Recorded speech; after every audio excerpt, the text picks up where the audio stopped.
সুপ্রিয় শিক্ষার্থী বন্ধুরা, তোমরা সবাই কেমন আছো? আশা করি সবাই অনেক অনেক ভালো আছো। তোমরা যারা 2024 সালের অর্থাৎ আগামী বছরের এসএসসি ও সমমান পরীক্ষায় অংশগ্রহণ করবে, তোমাদের বাংলা দ্বিতীয় পত্র বিষয়ের সিলেবাস নিয়ে আমরা আজকের ভিডিওতে আলোচনা করব। ভিডিওর প্রথম পর্যায়ে আমরা জানব যে বাংলা দ্বিতীয় পত্র পরীক্ষার মান বণ্টন কীরকম হবে। দ্বিতীয়ত আমরা জানব যে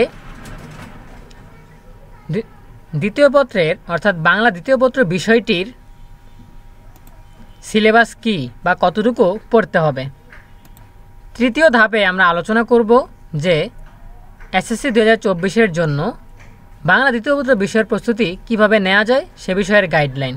তো শুরু করার আগে সবার কাছে ছোট্ট একটা রিকোয়েস্ট করছি, যারা এখনও আমাদের চ্যানেলটিকে সাবস্ক্রাইব করনি তারা এখনই সাবস্ক্রাইব করে রাখো, তাহলে পরবর্তীতে তোমাদের জন্য প্রয়োজনীয় সকল শিক্ষণীয় আপডেট সবার আগে পেয়ে যাবে। আর যারা অলরেডি সাবস্ক্রাইব করেছো তোমাদের সবাইকে জানাচ্ছি অসংখ্য ধন্যবাদ। তো আমরা সরাসরি মূল টপিকে চলে যাচ্ছি। প্রথমেই আমরা জানব বাংলা দ্বিতীয় পত্র বিষয়ের মান বণ্টন।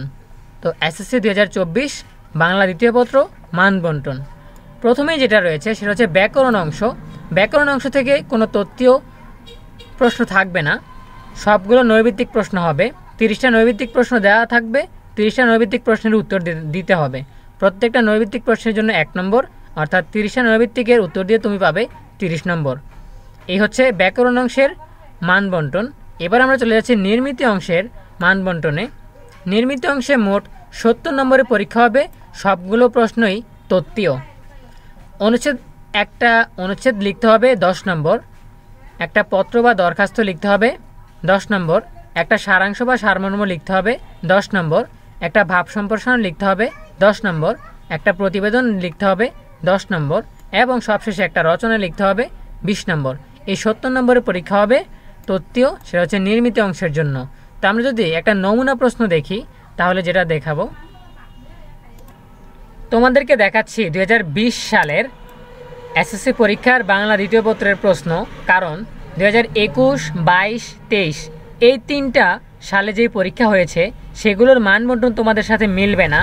কারণ হচ্ছে তোমাদের পরীক্ষাটা হচ্ছে একবারে স্বাভাবিকভাবে পূর্ণ সময়ে, পূর্ণ নম্বরে এবং পূর্ণ সিলেবাসে। এই কারণে তোমাদের মান বণ্টনটা করোনা শুরুর আগে স্বাভাবিক সময়ে যেভাবে মান বণ্টন হয়েছে সেভাবেই হবে।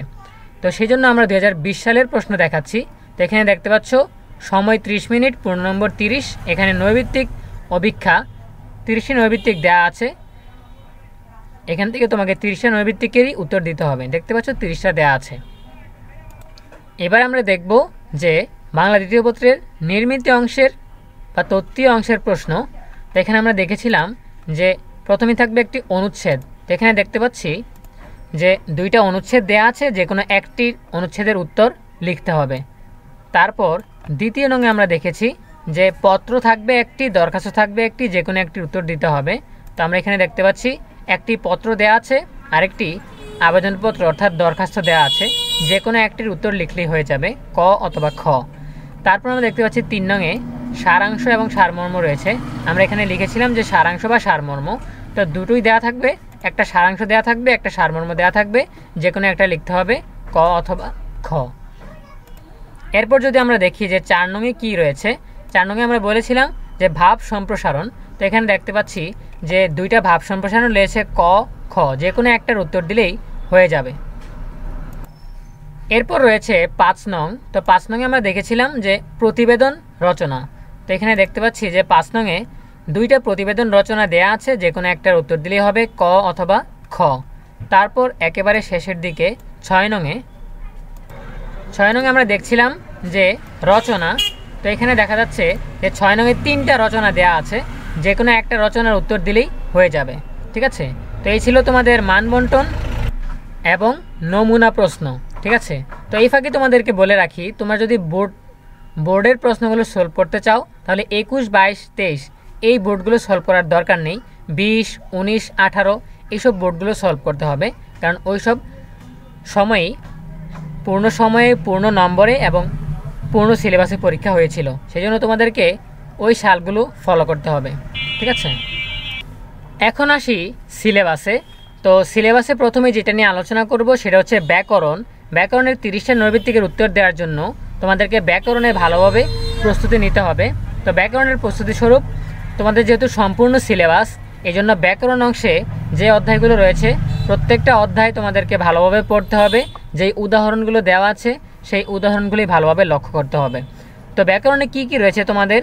রয়েছে বাংলা ভাষা ও ভাষা, তারপর বাংলা ব্যাকরণ, বাংলা ভাষার রীতি ও বিভাজন, বাকযন্ত্র, ধ্বনি ও বর্ণ, স্বরধ্বনি, ব্যঞ্জনধ্বনি, বর্ণের উচ্চারণ, শব্দ ও পদের গঠন, উপসর্গ দিয়ে শব্দ গঠন, প্রত্যয় দিয়ে শব্দ গঠন, সমাস প্রক্রিয়ায় শব্দ গঠন, সন্ধি, শব্দদ্বিত্ব, নরবাচক ও নারীবাচক শব্দ, সংখ্যাবাচক শব্দ, শব্দের শ্রেণীবিভাগ, বিশেষ্য, সর্বনাম, বিশেষণ, ক্রিয়া, ক্রিয়াবিশেষণ, অনুসর্গ, যোজক, আবেগ, নির্দেশক, বচন, বিভক্তি, ক্রিয়াবিভক্তি, ক্রিয়ার কাল, বাক্যের অংশ, শ্রেণীবিভাগ, বাক্যের বর্গ, উদ্দেশ্য ও বিধেয়, সরল ও জটিল ও যৌগিক বাক্য, কারক, বাচ্য, উক্তি, যতিচিহ্ন, বাগ অর্থ, বাগধারা, প্রতিশব্দ, বিপরীত শব্দ এবং শব্দ জোড়।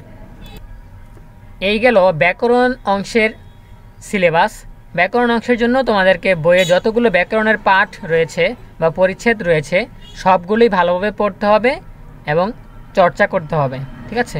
এবারে আমরা যদি চলে যাই নির্মিতি অংশের সিলেবাসে, তো নির্মিতি অংশের জন্য প্রথমেই রয়েছে অনুচ্ছেদ। তোমাদের বইতে অনুচ্ছেদ দেয়া আছে কয়েকটি, এইখান থেকে তোমরা পড়ে নিতে পারো, প্রস্তুতি নিতে পারো। তারপর রয়েছে দ্বিতীয় নঙে পত্র দরখাস্ত। তো আমরা দেখতে পাচ্ছি চিঠিপত্র পরিচ্ছেদের মধ্যে ব্যক্তিগত পত্র, আমন্ত্রণপত্র, সংবাদপত্র প্রকাশের জন্য চিঠি, মানপত্র, আবেদনপত্র, ব্যবসায়িক পত্র, এগুলো পড়লেই তোমাদের পত্র এবং দরখাস্তের প্রস্তুতি নেওয়া হয়ে যাবে। তারপর যেটা রয়েছে সেটা হচ্ছে সারাংশ সারমর্ম। তোমাদের পাঠ্য বইতে আমরা দেখতে পাচ্ছি যে সারাংশ সারমর্ম রয়েছে অনেকগুলো, সেগুলো থেকে তোমরা যদি প্রস্তুতি নাও তাহলেই হয়ে যাবে। তারপর আমরা দেখতে পাচ্ছি ভাব সম্প্রসারণ।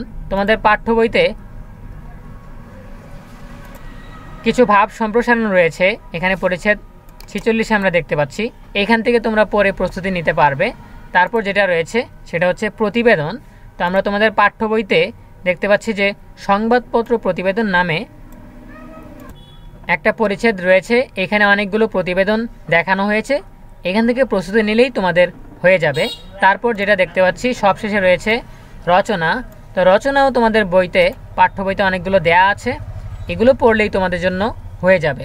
তো তোমরা বাংলা দ্বিতীয় পত্র বিষয়ের মানবন্টন জানতে পারলে এবং তার পাশাপাশি সিলেবাসটাও আমরা বলে দিলাম যে কিভাবে পড়তে হবে। তো আমরা তার পাশাপাশি বলেছি, কিছু পরামর্শ দিয়েছি যে কিভাবে পড়তে হবে। আমরা ব্যাকরণ অংশের জন্য যে গাইডলাইনটুকু দিয়েছি